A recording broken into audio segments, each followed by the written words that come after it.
Hi, hello, வணக்கம். நான் உங்கள் நந்தகுமார் பேசுகிறேன்.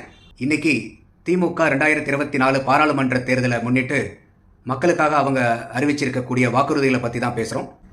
நீட் தேர்வில் இருந்து தமிழகத்துக்கு விலக்கு தர போகிறதா சொல்லியிருக்காங்க. இதை பற்றி என்ன சொல்கிறீங்க? இது ரொம்ப முக்கியமான கேள்வி பார்வையாளர்களுக்கு. இன்னும் இந்த நீட்டை ஒரு பூதாகரமான ஒரு பிம்பமாகவே இவங்க சித்தரிச்சிட்டு இருக்காங்க. நீட்டு ஒரு அரக்கனா உள்ள நுழைஞ்சிருந்தாலும் பல மாறுதலுக்கு உட்பட்டு அதிமுக ஆட்சியில் அரசாங்க பள்ளி மாணவர்களுக்கு 7.5% உள்ளொதுக்கீடு வழங்கினாங்க. இந்த நீட்டை எதிர்க்கிறதுக்கு காரணமே என்னன்னா, ஏழைகளுக்கு இந்த மருத்துவ படிப்பு எட்டா கனி ஆயிடக்கூடாதுன்னு.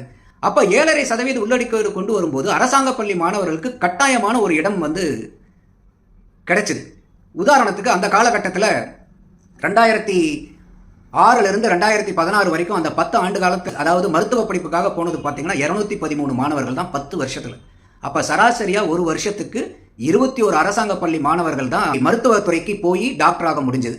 ஆனால் இந்த நீட்டு வரும்போது அதனால் கூட பாதிப்பு வருதுன்னு சொல்லி அதையெல்லாம் ஆராய்ஞ்சு இதை சட்டப்பூர்வமாக இதை விளக்க முடியாதுன்னு தெரிஞ்சுக்கிட்ட அதிமுக என்ன பண்ணாங்க, புத்திசாலித்தனமாக 7.5% உள்ளொதுக்கீடு கொண்டு வந்தாங்க.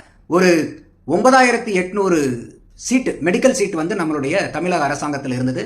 அப்போ 10%, 7.5% போடும்போது ஆல்மோஸ்ட் உங்களுக்கு 900 மாணவர்கள், அதாவது வருஷத்துக்கு 21 மாணவர்கள் தான் மெடிக்கல் படிக்க போயிட்டு இருந்தீங்க. ஒரு 900, சராசரியாக ஒரு 900 மாணவர்கள் வருஷத்துக்கு போகிற அளவுக்கு அந்த சட்டம் வழிவகை செஞ்சது.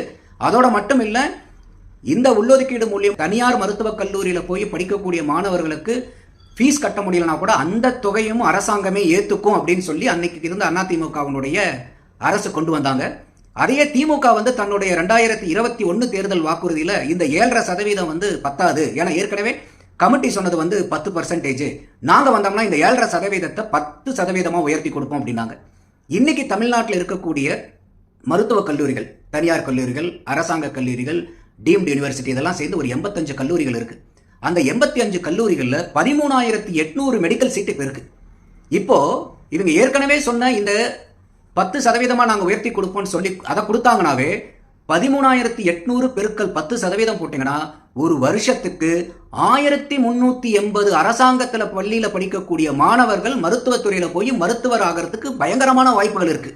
இப்போ நீங்கள் நீட்டை விளக்கு வாங்கினீங்கன்னா இன்னைக்கு இருக்கக்கூடிய இவ்வளோ அரசாங்க பள்ளி மாணவர்களுக்கு பலனளிக்கக்கூடிய இப்போ இருக்கக்கூடிய இந்த நீட்டினுடைய வடிவத்தை நீங்கள் நீக்கினீங்கன்னா திருப்பி நீங்கள் கல்லூரியை நடத்திட்டு இருக்கக்கூடிய பெரும் முதலாளிகளுக்கு நீங்கள் உதவி செய்ய போறீங்கன்னு தான் ஒரு அர்த்தமே ஒழிய ஏழை மாணவர்களுக்கு நீங்கள் உதவி செய்யறதா இருக்காது.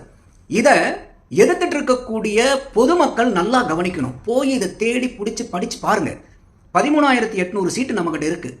திமுக சத்தியம் செஞ்ச மாதிரி, போன தேர்தலில் செஞ்ச மாதிரி 10% கொடுத்தாங்கன்னாவே 1380 மாணவர்கள் அரசாங்க பள்ளியில் படிக்கக்கூடிய மாணவர்களுக்கு மருத்துவக் கல்லூரியில் சேர்க்கக்கூடிய வாய்ப்பு இப்ப இருக்கக்கூடிய நீட்டினுடைய வடிவத்தில் இருக்கு. அதுவும் செலவு பூரா அரசாங்கத்தினுடையது. இந்த மாதிரி ஒரு பலனளிக்கக்கூடிய நீட்டை பொதுமக்கள் ஆதரிக்க போறாங்களா, இல்ல அரசியல் செய்யறதுக்காக சும்மா எதிர்த்துட்டு இருக்கக்கூடிய கட்சியோட சேர்ந்து தங்களுக்கு இதுவரைக்கும் கிட்டாத இருந்த எட்டாக்கனியை கைவிட போறாங்கிறது மக்கள் தான் முடிவு பண்ணிக்கணும். இது வரைக்கும் நம்மளுடைய சேனலை சப்ஸ்கிரைப் பண்ணாதீங்க, தயவுசெய்து சப்ஸ்கிரைப் பண்ணுங்க. இந்த வீடியோ உங்களுக்கு பிடிச்சிருந்தா உங்களுடைய நண்பர்களுக்கும் குடும்பத்துக்கும் இதை ஷேர் பண்ணுங்க.